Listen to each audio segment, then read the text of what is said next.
Oke Pak, untuk penjagaan hari ini kita mulainya dari kapan Pak?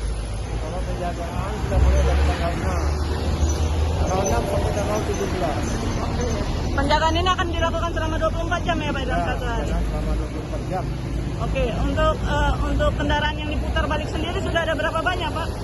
Kalau hari ini, pagi ini sudah 4, kalau kemarin sudah 12 kendaraan. Ada 12 kendaraan. Untuk 12 kendaraan yang diputar balik itu kebanyakan platnya dari mana Pak? Bekasi banyak dari Banyuasin, Jambi, Pekanbaru atau Padang ada Pak? Pekanbaru dan Padang belum.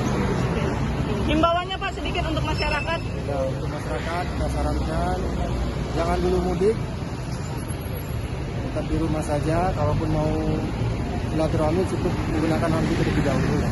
Oke, terima kasih Pak. Oke.